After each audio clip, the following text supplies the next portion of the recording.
Bom dia! Parece que já estamos online. Bom dia!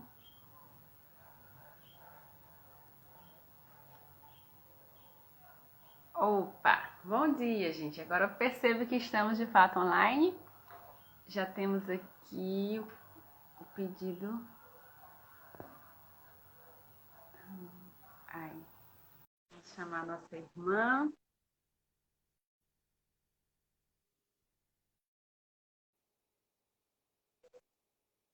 Bom dia. Bom dia! Bom, então, vamos às nossas atividades. Vamos fazer a leitura de uma mensagem curtinha do livro Sempre Alegre, de Lorival Lopes. Imagem de Deus. Tu és imagem viva de Deus. Acredita que és essa imagem e adquire as condições de progresso e luz de que precisas.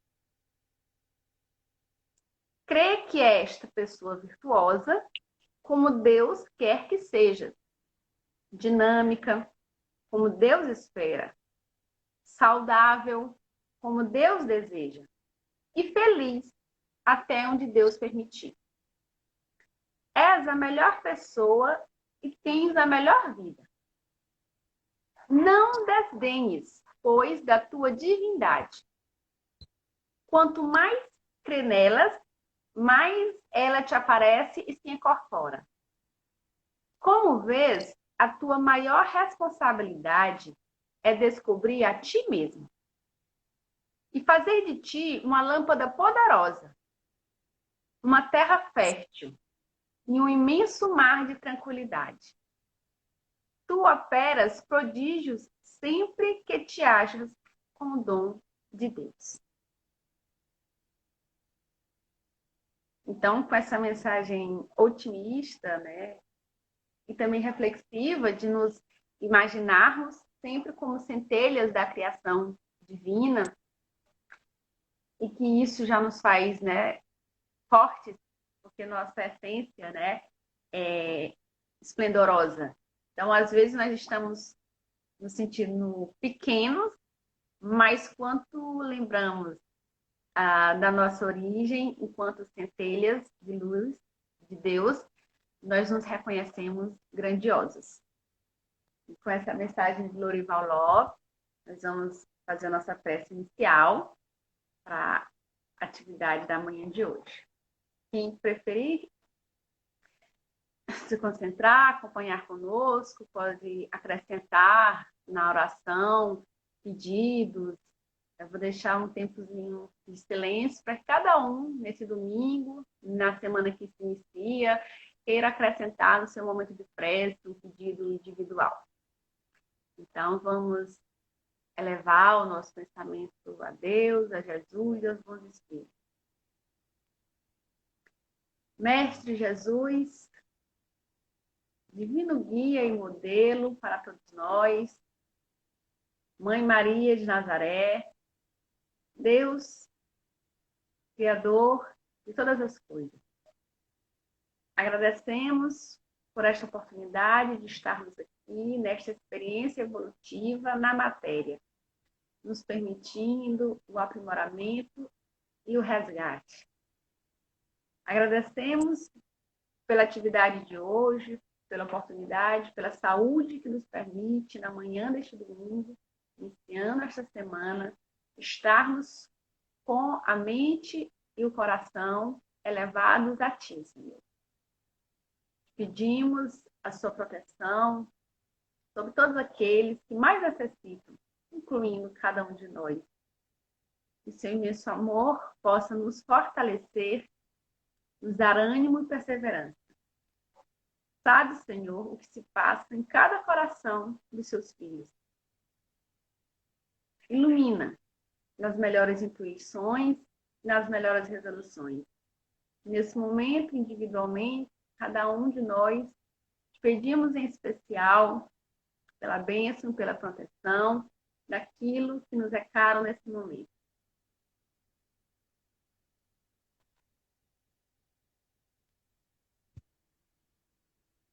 E com esse pedido, Senhor, sabendo-se das nossas necessidades reais, das nossas necessidades espirituais, e resignados que somos sob a tua soberana sabedoria e bondade, te pedimos que tudo siga conforme o vosso planejamento, que é mais sábio que o nosso. Nos abençoe, nos proteja, hoje e sempre. Assim.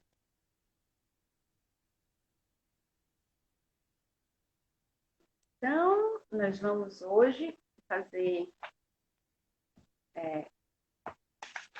a leitura e a explanação, a reflexão do Evangelho segundo o Espiritismo, no capítulo 14, honrai o vosso pai e a vossa mãe. Nós temos o item 8, que trata o parentesco corporal e o parentesco espiritual. Para conduzir melhor a nossa reflexão, nós vamos intercalar a leitura do texto e também o comentário do Evangelho. Então, diz assim: os laços de sangue não estabelecem necessariamente os laços entre os espíritos. O corpo procede do corpo, mas o espírito não procede do espírito, porque o espírito existia antes da formação do corpo. Não foi o pai quem criou o espírito do filho. Ele não fez senão fornecer-lhe um envoltório corporal, mas deve ajudar o seu desenvolvimento intelectual e moral para fazê-lo progredir. Então, aqui, já no início do item, se estabelece que há uma diferença entre as relações que ligam, né, nos ligam materialmente, que seriam as relações corporais, como a gente chama, né, família biológica, com as relações espirituais. Porque as relações espirituais, elas existem anteriormente a essa experiência material. Pode ser que ocorram as duas coisas, como nós vamos ver. Então, às vezes, pessoas que estão na nossa família são também pessoas com as quais nós já tínhamos uma relação espiritual antes. Mas, às vezes, essas pessoas, ou esses irmãos, eles são novos nas nossas caminhadas. Então, não temos como dizer que existe um afeto anterior. É um afeto que está se construindo. E nós vamos ver ainda no mesmo item que às vezes é o oposto. Existem desafetos anteriores. Então, quando a gente diz que o laço de sangue não estabelece necessariamente laços entre os espíritos, é isso. Quer dizer que pode ser que aquela união seja nova. Então, aquele avô e aquele neto, aquela mãe e aquele filho, aqueles irmãos, eles podem estar se reunindo pela primeira vez. Então, carece de vivências para se dizer que, nossa, essa relação é uma relação forte. Ora, mas se ela tiver acabado de começar, ela não tem como já nascer com a sua inteireza forte. Mas ela pode, assim, se tornar. E no caso dessas relações de espíritos, né, que se dão pelas vias espirituais, por elas existirem anteriormente ao corpo físico, essas sim, elas já emanam de si a fortaleza, que são as memórias, que são, né, as bagagens espirituais das partes. Então, supondo aquele avô e aquele neto. Sabe, eu acho que às vezes todo mundo tem na família, né? A gente vai ver mais outros exemplos, situações em que aparenta que determinados familiares são mais próximos. Isso às vezes até desperta ciúmes. Ah, o meu avô gosta mais da minha irmã. ou então do meu primo, da parte de mãe, de pai. Pode ser que às vezes existam. E é mais forte que o espírito. Porque são memórias afetivas que às vezes desde bebê. Não tem como dizer que um bebê está preferindo o outro porque um tem mais dinheiro, um avô é mais rico, o outro avô é mais pobre. Porque ali ainda é um bebê, ele não tem as vicissitudes, ele ainda não tem os arrastamentos da matéria. E o que justificar? Né? Um bebê ser tão apegado a um parente que às vezes é mais distante, é um avô que ele vê só a cada semestre nas férias, do que o tio que está todo dia com ele, alguma coisa. Então, eu pego esse exemplo da criança porque nós associamos muito, né, essa ideia de leveza, de pureza e de falta de maldade. Então, nota-se desde a primeira infância que alguns espíritos, sim, eles têm uma proximidade maior. Às vezes pode ser vibracional? Pode. Então, não necessariamente, porque cada caso é um caso. Eu sempre comento que na doutrina espírita a gente não pode aparecer com fórmulas prontas para tudo. Às vezes, não necessariamente existe uma história anterior que liga aqueles dois espíritos. Mas pode ser que vibracionalmente eles tenham planejamentos reencarnatórios semelhantes, eles tenham vibrações semelhantes, sintonizem com espíritos semelhantes. Porque apesar de ser um bebê, ele carrega os seus amigos espirituais, no sentido de que ele carrega a sintonia com determinados espíritos. Se ele conhece um outro irmão aqui na matéria, que tem uma sintonia semelhante, que também tem proximidade com os mesmos espíritos, ainda que eles não tenham uma história anterior no mundo espiritual, eles têm vibrações semelhantes. Então, cada caso é um caso, eu também não posso ficar afirmando categoricamente, porque a criança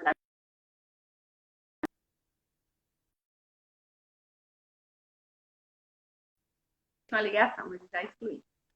É apegada com alguém que necessariamente eu posso afirmar, com certeza são espíritos que pode ser, mas existem outras nuances.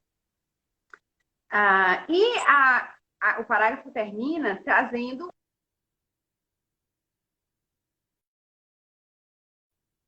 um esclarecimento. Quando nós dizemos isso, que os laços do espírito eles são anteriores, os da matéria se dão depois, nós não estamos, aliás, os espíritos não estão diminuindo a importância da família material. Tal é que termina dizendo que aos pais, a família, né, cabe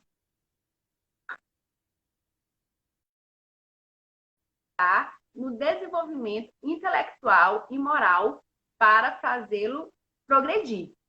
Então, sim, gente, nós espíritas continuamos acreditando que a família em que nós nos encontramos agrupados é muito importante.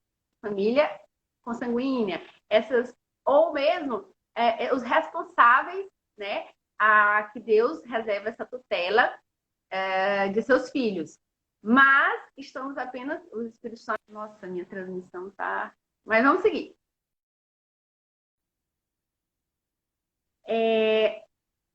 Os espíritos estão apenas colocando a diferença, né, das duas situações, mas tudo tem a sua importância dentro da criação divina.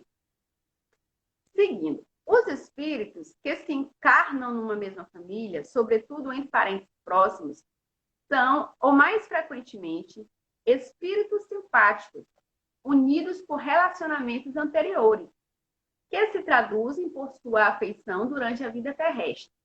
Mas pode ocorrer também que esses espíritos sejam completamente estranhos uns aos outros, divididos por antipatias igualmente anteriores, que se traduzem da mesma forma por seu antagonismo na Terra para lhe servir de prova. Os verdadeiros laços de família não são, pois, os da consanguinidade, mas os da simpatia e da comunhão de pensamentos que une os espíritos antes, durante e após a sua encarnação. De onde se segue que dois seres nascidos de diferentes pais podem ser mais irmãos pelo espírito do que se fossem pelo sangue. Podem se atrair, se procurar, dar-se bem juntos, enquanto que dois irmãos consanguíneos podem se repelir como se vê todos os dias. problema moral que só o Espiritismo podia resolver pela pluralidade das existências. Então, aqui, os Espíritos deixam mais claro, que já estava sendo anunciado no primeiro parágrafo, de que os verdadeiros laços, eles são os laços do Espírito que podem se dar antes, durante e após a encarnação. Nós citávamos, né, um exemplo de um avô e um neto que são muito ligados, e nas duas possibilidades que eu apontei, uma delas se dá que eles já eram próximos por laços afetivos e por sintonia de pensamentos. Então, às vezes, tem alguém que diz assim, o avô era poeta e o neto adora poesia, adora arte. Então, às vezes, já puxou para o avô. E a gente, às vezes, até atribui a genética. Ou a genética boa de fulano passou para o neto, passou para o filho. Às vezes, acontece, de fato, de serem espíritos que já trabalharam juntos naquela seara, no caso, no campo da arte, das artes literárias.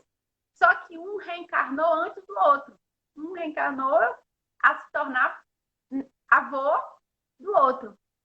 E quando se encontram, de fato, se nota essa simpatia muito grande. Então, é aquele neto, entre aspas, preferido do avô, e eles têm as mesmas predileções, e gostam dos mesmos livros, e ali passam o final de semana trocando ideias semelhantes. Então, às vezes, tem esses sinais que ajudam a indicar que provavelmente existiam relações anteriores entre aqueles espíritos.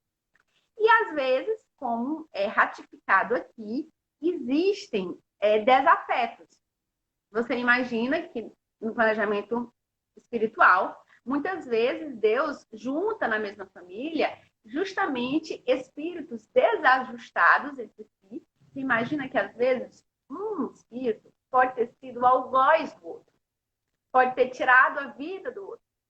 E agora, eles são avó e neta, ou primos, e tem no seu passado espiritual uma história de dor. Então, muitas vezes, a intenção divina, do seu amor, ao juntar aquelas pessoas tão diferentes e com passados, né, com tantas feridas, é justamente que o amor que vem a ser desenvolvido nessas relações familiares novas possa se sobrepor às mágoas, à vingança anterior. Então, é uma busca por harmonização, né? Em que muitas vezes se dá nas nossas famílias. Por isso é tudo tão misturado, por isso que às vezes alguém fala, meu Deus, mas minha família é tão problemática, só tem doido, né? A gente fala assim de uma forma bem humorada para dizer que não se vê ajustado, né, com aquela situação. Mas antes, né, de negar, de ter eu vim para o lugar errado, a cegonha errou de endereço, o interessante é nós pararmos para pensar, em caso, né, de nítido desajustamento, desarmonia, imaginar o que Deus espera de mim nessa família. Com tanta turbulência, com tanta problemática, que lições Deus deve estar tentando desenvolver em mim? Que virtudes, né? Que atitudes Deus espera de mim no meio dessa, às vezes, né, desordem? Será que Ele quer que a gente termine de tocar fogo? Ou que sejamos aquele que apazigua, encontra caminho, encontra, né, um modo de se harmonizar? E segue. Há, pois, duas espécies de famílias. As famílias pelos laços espirituais e as famílias pelos laços corporais. As primeiras, duráveis, as espirituais, se fortalecem pela depuração e se perpetuam no mundo dos espíritos, através de diversas migrações da alma. As segundas, as corporais, frágeis como a matéria, se extinguem com o tempo e frequentemente se dissolvem moralmente. Foi isso que Jesus quis fazer compreender em dizendo aos seus espíritos: eis minha mãe e meus irmãos. Quer dizer, minha família pelos laços do espírito. Porque quem quer que faça a vontade de meu Pai, que está nos céus, é meu irmão, minha irmã e minha mãe. Então, aqui traz uma passagem do Evangelho em que Jesus enaltece esses laços por sintonia de pensamento. Aqueles que o seguiam, aqueles que eram capazes de compreender, entende que estavam mais ligados a ele. E muitos deles estavam ligados por situações anteriores. Né? Dentro do próprio planejamento reencarnatório, quando planejou-se a vinda do Cristo, sabia-se que alguns espíritos seriam, inclusive, missionários. Os primeiros mártires, muitos deles, eram missionários que sabiam que viriam para uma época difícil da humanidade, mas que seria a época da revelação, né? Que nós consideramos o Espiritismo a segunda revelação, que é a boa nova do Evangelho.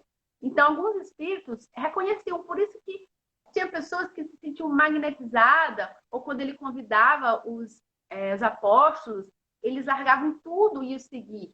Então, porque já tinha uma memória de um planejamento anterior e cabia cumprir. Então, nesse caso, nós temos o próprio Cristo trazendo um exemplo, né, a partir da sua resposta, de que aqueles que aqui estão, que aqueles que vibram comigo, que sintonizam comigo, são meus irmãos, minha mãe, né, minha irmã. É mais um exemplo disso, de que muitas vezes aqueles que são consanguíneos, aquele meu irmão sanguíneo, ele não me entende, ele não compreende, ele não vibra conforme, né, as minhas sintonias mentais. Então, às vezes, por isso, você pode ser muito mais ligado a um primo distante ou um desconhecido, um vizinho. Quantas pessoas entram no nosso caminho ao longo da nossa vida e que você olha e você diz, meu Deus, como eu gosto de estar do lado, como eu gosto de conversar, né? Então, de novo, vou colocar as duas condições. Pode ser a partir dessa ótica de que são espíritos simpáticos, afetos, famílias espirituais que se cruzam, e às vezes também pode ser essa sintonia vibracional. Você imagina que alguém é protetor do meio ambiente, da causa dos animais, de rua. Então, se eu sou muito apaixonada por essa causa, do resgate dos animais, e encontro alguém lá do Rio Grande do Sul, que também é muito simpática a essa causa, e que também é colaborador das ONGs, ou coordena ONGs, é natural que, pela simpatia dos propósitos, que é aquela causa, aqueles espíritos se sintam muito unidos. E não necessariamente eles tenham relações espirituais anteriores. Mas é porque, no momento, eles vibram num projeto maior, igual. Né? Assim se dá em outros campos da vida. Peguei só um exemplo da causa do cuidado dos animais. E vai finalizando, assim, o último parágrafo. A hostilidade de seus irmãos está claramente expressa na narração de São Marcos. Uma vez que, disse ele, se propunham se apoderar dele sob o pretexto de que havia perdido o espírito. A notícia da sua chegada, conhecendo-lhes os sentimentos a seu respeito, era natural que dissesse, falando dos seus discípulos do ponto de vista espiritual. Eis meus verdadeiros irmãos. Sua mãe se encontrava com eles e generaliza o ensinamento. O que não implica de nenhum modo que tenha pretendido que a sua mãe, segundo o corpo, não lhe era nada como espírito. E que não tivesse por ela senão indiferença. Sua conduta, em outras circunstâncias, provou suficientemente o contrário. Aqui é interessante os espíritos esclarecerem quanto a essa parte, porque às vezes as pessoas ficam procurando, né, problemáticas nas passagens de Jesus. E aí alguém pode dizer, nossa, quanta brutalidade, Jesus negou sua própria mãe, porque jogou como que a gente fala, uma alfinetada, uma indireta, que a verdadeira família, ou a sua família, era aqueles que ali já estavam, não os que chegavam depois. E os espíritos lembram que a própria obra do Cristo, a própria vida dele, prova o contrário, que ele não era um filho que negava sua mãe. Então, na verdade, o ensinamento que quis se passar é que tornou-se maior, e aí algumas pessoas interpretam nesse sentido que ele teria diminuído, né, a sua mãe. Mas o que a gente tem que tirar da essência é justamente essa enaltação de Jesus no que toca às nossas semelhanças espirituais, né? Então, o que fazer, né, na vida prática? Nossa, muito interessante, muito legal, vida corporal, vida espiritual. Estou entendendo, né, que existem espíritos que se afinizam desde a vida espiritual, e isso é mais forte. Mas o que fazer disso aqui para a nossa vida prática, né? Que nós temos tantas dificuldades de convivência. E aí até comentou-se que durante a pandemia as pessoas tiveram que, como é que a gente fala na linguagem popular? Afina força. Tiveram que, a força, se aproximarem, porque foi um ano, né? Agora está mais tranquilo, mas foi um ano que se deu muito em confinamento. E aí as pessoas, às vezes, infelizmente, acentuaram as suas distensões, né? As suas problemáticas, porque tinha que conviver ali, talvez em home office, 24 horas, né? Com o marido, com os filhos, com a sogra, e aí se torna muito tenso. Então, quando a gente entende que nós temos esse planejamento reencarnatório, que une espíritos diversos, desde espíritos simpáticos a espíritos antipáticos, que não têm uma simpatia anterior, cabe a quem tem mais esclarecimento, mais esforço. É meio complicado, é meio doído dizer isso, mas é verdade. Deus, Jesus espera do mais esclarecido uma ação mais louvável. Porque muitas vezes aquele irmão que dá trabalho, aquele, sabe, tio, ele é uma pessoa que não conhece o evangelho, não, ou às vezes até se diz cristão, mas não interiorizou ainda a mensagem, o convite do Cristo, da paz, do perdão. Então, aquele que já entendeu, aquele que coloca o livro, o Evangelho segundo o Espiritismo, debaixo do braço, aquele que vai na palestra espírita, aquela que dá a palestra espírita, espera-se uma atitude, talvez primária, uma atitude primeira, de estender a bandeira branca, de ser aquele que apazigua, porque quer queira ou quer não, nós já conhecemos o Evangelho. Então, nós temos esse convite de Jesus ao perdão. E, às vezes, o perdão, gente, a gente nem consegue entender, como no exemplo que foi dado, algum espírito que tenha sido algoz do outro e que se encontra na mesma família. Alguém que não é espírita não vai entender essa possibilidade. Não vai entender, meu Deus, vai que eu não me dou bem com minha prima, eu não me dou bem com minha irmã caçula, porque nós somos espíritos que já temos problemáticas e eu não sei quem foi o algoz. Vai que era eu que a prejudiquei e a tornei um espírito tão pessimista, tão rancoroso. Então, às vezes, nós podemos ser até a causa daquela problemática. Então, quem não tem esse conhecimento das vidas, né, das múltiplas existências, como o Espiritismo traz a questão da reencarnação, fica mais difícil aquela pessoa ceder, aquela pessoa buscar o diálogo. Então, compete a nós, compete a quem tem um pouco mais de esclarecimento, né? Mas é um convite, cada qual sabe sua dor, cada qual sabe sua dificuldade. Então, que nós possamos colocar em orações, em preces, justamente que Deus nos dê essa grandeza, Deus nos dê essa humildade, essa resignação de sermos pontos de luz em situações que às vezes são sombras. Então, às vezes, Jesus queria de nós justamente isso, que sejamos luz em situações sombrias. Então, que nós possamos levar isso, essa reflexão, para a nossa vida, para a nossa família, reconhecendo a bênção que Deus nos dá de estar com espíritos, ainda que tão trabalhosos, mas é uma bênção. É uma bênção porque em muitos casos são afetos e é uma oportunidade de aliviar o peso, né, da nossa cruz, estando com pessoas que amamos.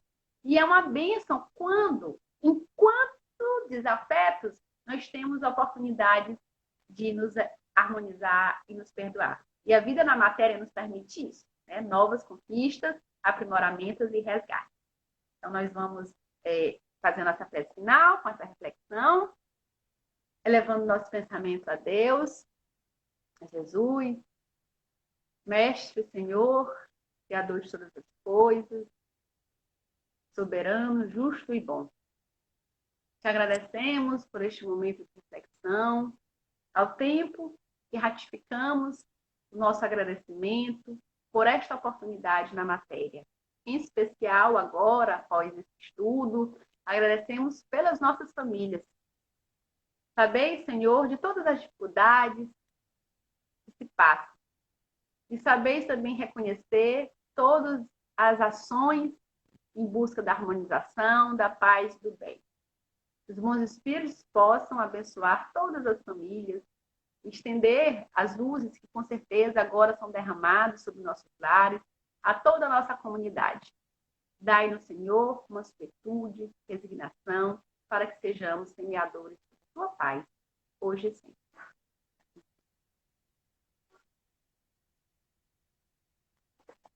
Bom, meus amores, uma boa semana a todos. Fiquem com Deus. Jesus os abençoe. Deixa eu ver, deixa eu salvar para ficar bonitinho aqui. Tchau, tchau. Tá, obrigada.